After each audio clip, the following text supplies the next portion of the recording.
This album, let me tell you, I've listened to it for the first time in my life.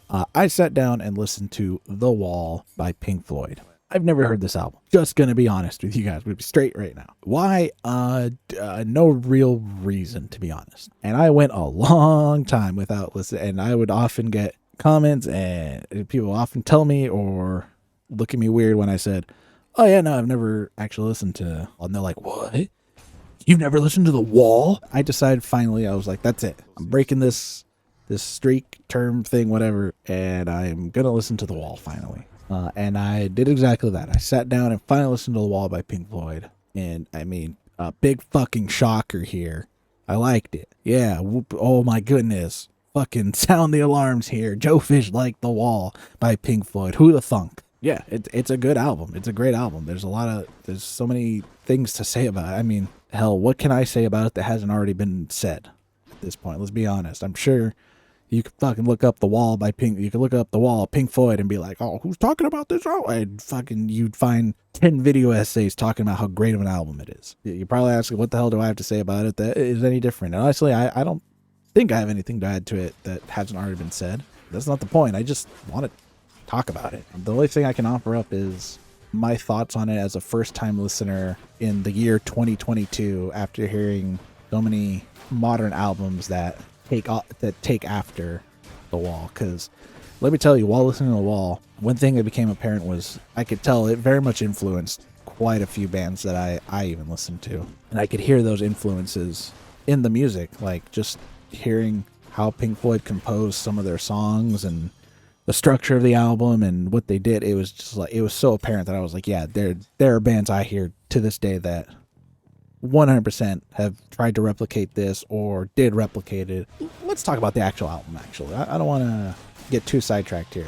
My experience with listening to The Wall is fairly interesting. Tried listening to The Wall once, actually, and it didn't go over so well. I didn't really pay attention. I was listening to it while I was kind of doing some other stuff, so it ended up just kind of being background music. Because that album is from, 1979, back in that time, bands, mixing engineers and everything like that, music in general, even this, psychedelic rock or rock music, class, whatever you want to say, they were not afraid to be dynamic with their music. They were not afraid to have very quiet parts and very loud parts and put a lot of dynamic range between those parts. For dynamic range, I mean, it's the range between something that's very quiet to something that's very loud.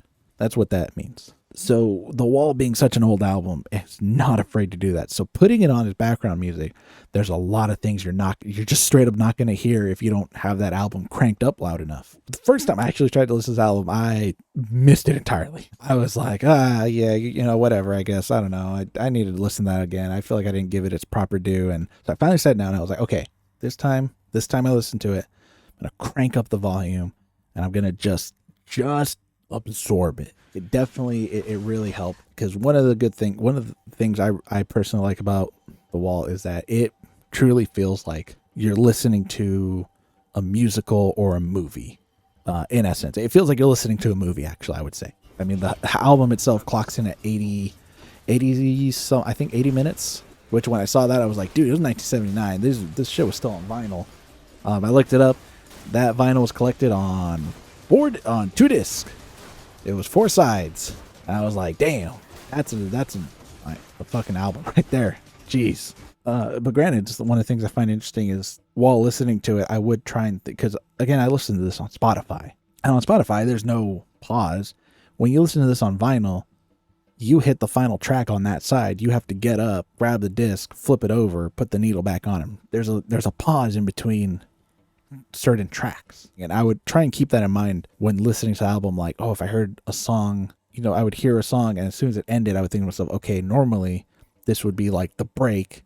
There'd be a pause. I wouldn't hear any music, and then until I flipped over the vinyl or grabbed the second disc and put that in, and then the next part would start. And I found it interesting that the song choices done for that. Just about every side ends in kind of a slower, somber song. For the most part, actually, I will say The Wall is a pretty low album. It's not like an upbeat, super crazy album, but Pink Floyd's known for their psychedelic like sound and everything. But I think Pink Floyd did a good job of like breaking up, because every side or every side of each disc on the vinyl feels like its own little section. So again, to talk about the album is a concept album. It's a story. It follows a character named Pink, who has essentially just become numb and has disassociated with the world due to a variety of different things, just a lot of just garbage that's happened in their life, slew of things that caused them to dissociate with the world and put up a metaphorical wall that kind of shuts them out from the outside world so that they can be in isolation and by themselves. Kind of just tackles the concepts of depression and isolation and stuff like that. And it really feels like every side of each disc focuses in and tackles an aspect of Pink's life.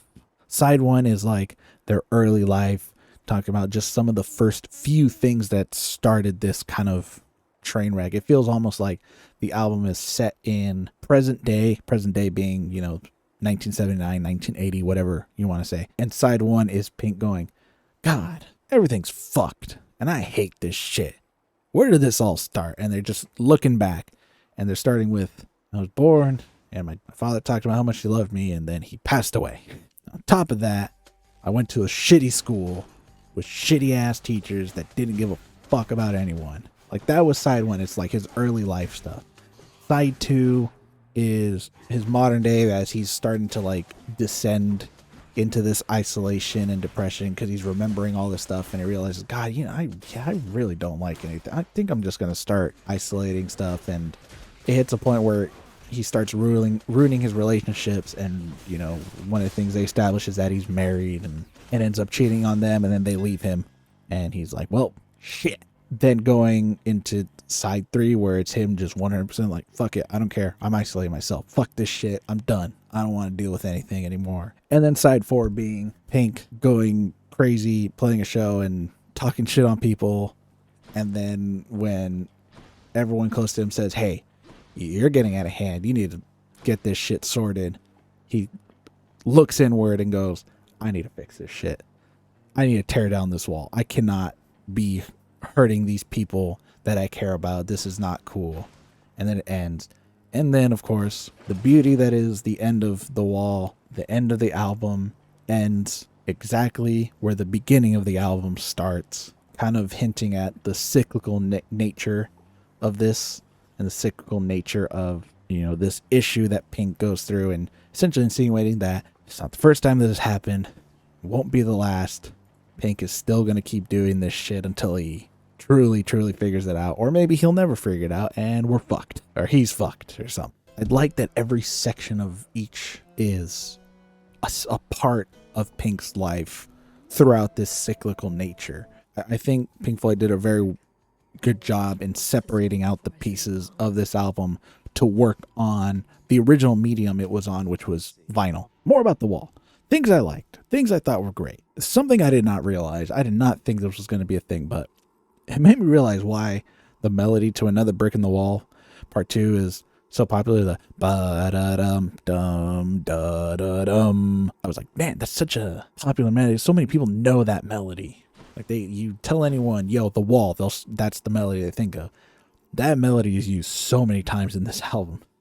I was not aware of this. It was fascinating, to say the least, when I was listening to it. All the guitar work in this album is it's very clean. Just every time the guitars come in, they're just playing these really groovy, psychedelic, and almost, maybe not funky, but just very groovy, very grooving, like, guitar parts. The bass, Pink Floyd is like definitely known for their bass work because their bass parts are pretty incredible to listen to.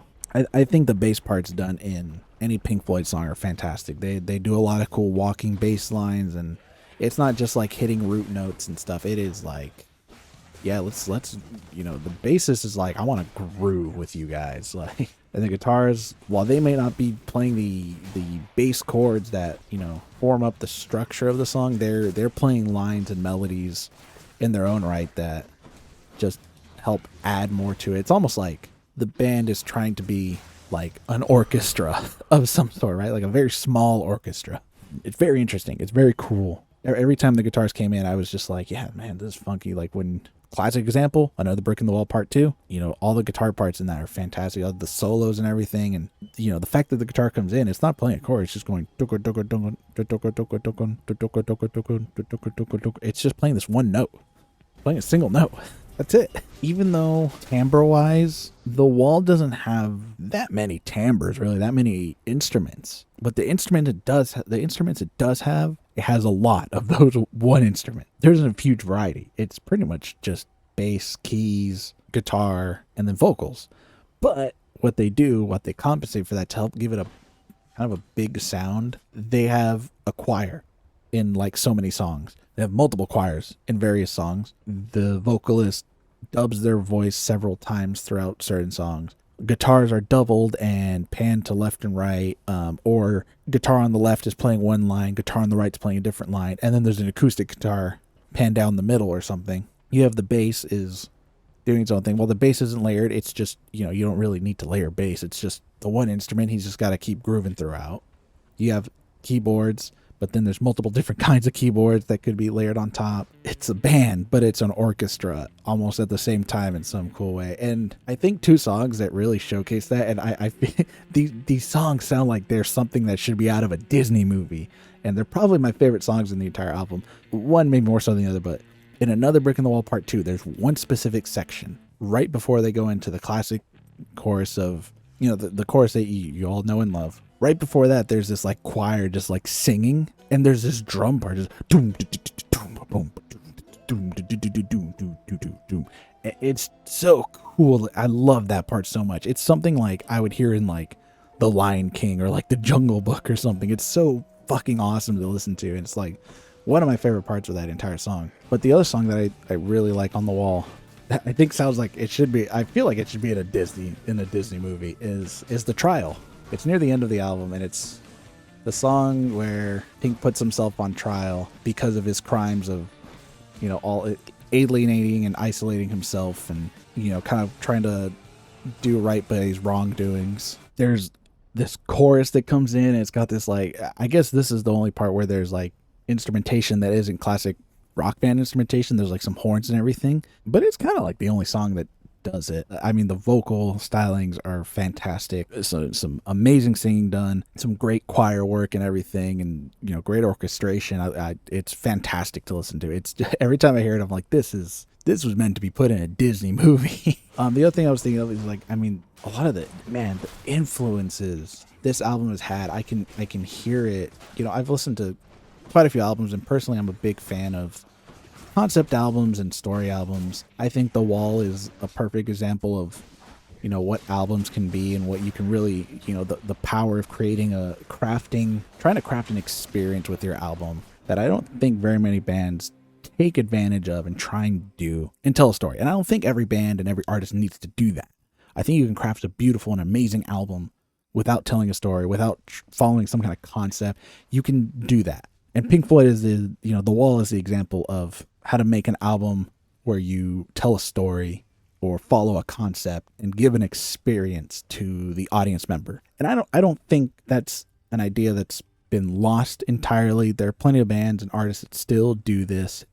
I wouldn't even say that this was a thing that happened prominently in the 70s and 80s, because there's plenty of albums back from the 70s and 80s that are considered classics and great albums. Didn't follow this formula whatsoever. Didn't do any of this. They didn't follow a concept. They didn't try and tell a story. It was just a band made an album, and they were just like, cool, here's some new songs. See ya. Don't think a lot of them were concept albums or story albums like The Wall was. And I think that's what really helps make The Wall shine so much. Just the influence this album has had. If you listen to certain albums that came out after it, not influences that The Wall was inspired by, but influences that The Wall created for future albums.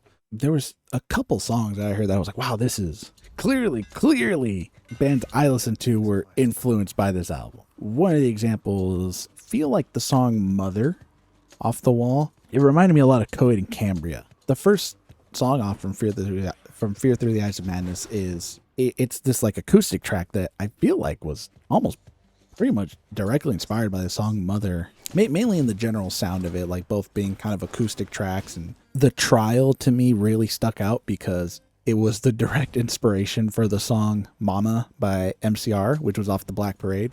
It really felt like when I was listening to Trial, I was like, dude, everything about this song, it directly inspired the song Mama by MCR. Listening to The Wall, I think, is interesting, especially after you listen to a lot of other stuff, because you just start to hear all the influences that it had on modern just music. Not even, I mainly pointed out some rock examples, but I am positive you can find examples in pop music, maybe even rap music. Truly, it's such a prime example of like an experience. It honestly surprises me that it took as long as it did to do things like The Wall, the musical and stuff, and The Wall live with the crazy psychedelic light show that Pink Floyd is known for. It felt like something that they should have done like right away, Very, very well done album.